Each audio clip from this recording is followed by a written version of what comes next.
ఆ రాష్ట్రానికి సంబంధించిన ఓ రాష్ట్ర పార్టీ అధ్యక్షుడు అదే రాష్ట్రానికి సంబంధించిన ఓ మంత్రికి ఇచ్చినటువంటి భారతదేశ చిత్రపటం ఇప్పుడు రెండు తెలుగు రాష్ట్రాల్లో చర్చనీయాంశంగా మారింది. పక్క రాష్ట్రంలో ఇచ్చినటువంటి ఆ చిత్రపటం తెలంగాణ రాష్ట్రంలో ఎందుకు చర్చనీయంగా మారాల్సి వచ్చింది, అసలు ఇచ్చిన పార్టీ రాష్ట్ర అధ్యక్షుడు ఎవరు, తీసుకున్న మంత్రి ఎవరు, చూసే ప్రయత్నం చేద్దాం రండి.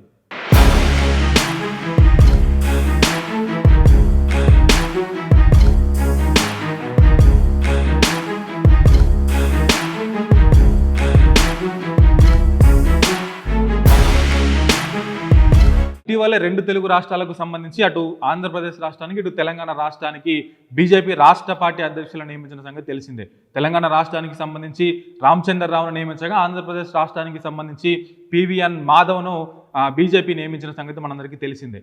అయితే పివిఎన్ మాధవ్ ఎవరైతే బీజేపీ రాష్ట్ర అధ్యక్షుడిగా నియమించబడినటువంటి పివిఎన్ మాధవ్ ఇటీవలే కొద్ది రోజుల క్రితము అదే రాష్ట్రానికి సంబంధించినటువంటి విద్యాశాఖ మంత్రి, అదేవిధంగా టీడీపీ జాతీయ ప్రధాన కార్యదర్శి అయినటువంటి లోకేష్ని కలిసి భారతదేశ చిత్రపటాన్ని బహుమతిగా ఇవ్వడం జరిగింది.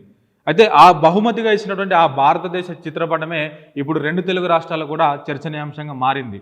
ఒకసారి ఆ చిత్రపటాన్ని మనం చూసే ప్రయత్నం చేసినట్లయితే కనుక ఆ చిత్రపటం దాదాపుగా భారతదేశ సంస్కృతికి సంబంధించినటువంటి చిత్రపటంగా ఉంది. అదేవిధంగా దాంట్లో చూస్తే అన్ని రాష్ట్రాలతో పాటు ఆంధ్రప్రదేశ్ రాష్ట్రం కూడా అక్కడ కనిపిస్తూ ఉంది. కానీ తెలంగాణ నాయకులు వినిపిస్తున్నటువంటి మాట ఏంటి అని అంటే, ఆ చిత్రపటంలో తెలంగాణకు సంబంధించినటువంటి పేరు లేకపోవడము శోచనీయం అని చెప్పేసి వారు పెద్ద ఎత్తున వారి గళాన్ని అయితే వినిపిస్తూ ఉన్నారు. అటు బీఆర్ఎస్ పార్టీకి సంబంధించి వర్కింగ్ ప్రెసిడెంట్ కేటీఆర్ నుంచి మొదలు పెడితే అటు ఎమ్మెల్సీలు కావచ్చు, నాయకులు కావచ్చు, మిగతా వారందరూ కూడా ప్రెస్ మీట్లు పెట్టి దీన్ని గంటాపదంగా ఖండిస్తూ ఉన్నారు.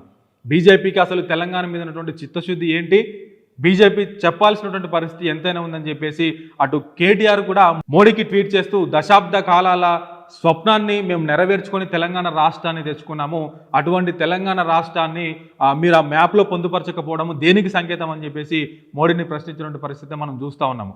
అయితే మొత్తానికి ఆ మ్యాప్ను మనం ఒకసారి చూసే ప్రయత్నం చేద్దాము. మీకు స్క్రీన్ మీద కనిపిస్తూ ఉంది. పైన ధర్మభూమి, కర్మభూమి, జ్ఞానభూమి అని 3 వాక్యాలు రాయబడ్డాయి. దాని కిందే భారత సాంస్కృతిక వైభవం రాసి దాని కిందే ఓ జన్మభూమి భారతి, పుణ్యభూమి భారతి, జీవన కుసుమ మొసంగి ఆరాధింతుము జనని, ఎన్నెన్ని జన్మలైనా నీ పూజ చేతువమ్మ అనేటువంటి ఆ లిరిక్ కూడా మనం అక్కడ చూస్తూ ఉన్నాం. మొత్తానికి ఈ మ్యాప్ అంతా కూడా భారత సాంస్కృతిక వైభవాన్ని ప్రతిబింబించేలా ఉంది. మనం లెఫ్ట్ సైడ్ చూసినట్లయితే కనుక సింధు సాగర్ అని, right side Ganga Sagar, so దాని కింద సింహాలం అని చెప్పి, సో ఇట్లా ఈ పేర్లన్నీ చూస్తే కనుక ఈ మ్యాపు ప్రాచీన భారతదేశానికి సంబంధించినటువంటి మ్యాప్ మనకు కనిపిస్తూ ఉంది.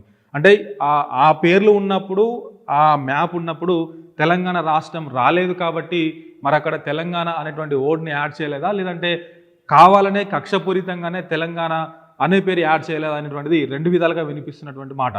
ఒక పక్క బీఆర్ఎస్ పార్టీ మాత్రం ఖచ్చితంగా ఇది కావాలని చేసినటువంటి చర్య, కేంద్రానికి తెలంగాణ పట్ల ఏమాత్రం కూడా చిత్తశుద్ధి లేదు అంటూనే వారందరూ కూడా తీవ్రంగా వ్యతిరేకిస్తున్న పరిస్థితి మనం చూస్తూ ఉన్నాం. మరోపక్క అటు ఏపీ రాష్ట్రానికి సంబంధించిన బీజేపీ రాష్ట్ర అధ్యక్షుడు పివిఎన్ మాధవ్ కానీ, అదేవిధంగా నారా లోకేష్ కానీ, అదేవిధంగా తెలంగాణకు సంబంధించినటువంటి టీడీపీ నేతలు, బీజేపీ నేతలు కూడా ఈ విషయం మీద స్పందించకపోవడం గమనార్హంగా చెప్పుకోవచ్చు. మొత్తానికి ఏది ఏమైనా రెండు తెలుగు రాష్ట్రాల్లోనైతే ఈ వివాదం పెద్ద ఎత్తున చర్చ నడుస్తూ ఉంది. ఎందుకు ఆ మ్యాప్ ఆ విధంగా ఇవ్వాల్సి వచ్చింది, లేదా అంటే ప్రాచీన భారతదేశాన్ని ప్రతిబింబించడానికి మాత్రమే ఆ మ్యాప్ ఆ విధంగా ఇచ్చారా, లేదంటే కావాలనే కుట్రపూరితంగా ఇచ్చారనేటువంటిది త్వరలోనే తెలిసేటువంటి అవకాశం ఉందని చెప్తున్నారు రాజకీయ నిపుణులు. చూద్దాం అసలు ఏం జరుగుతూ ఉంది, ఈ విషయం ఎంతవరకు వెళ్తూ ఉంది, దీని మీద బీఆర్ఎస్ పార్టీ ఏ విధంగా స్టాండ్ తీసుకోబోతుంది, అదేవిధంగా కాంగ్రెస్ పార్టీ ఏ విధంగా స్పందిస్తుంది, ఒకవేళ స్పందిస్తే ఏమని స్పందిస్తుందో మనం ముందు చూడాల్సినటువంటి అవసరం ఎంతైనా ఉంది. చూస్తూనే ఉండండి వాయిన్ న్యూస్.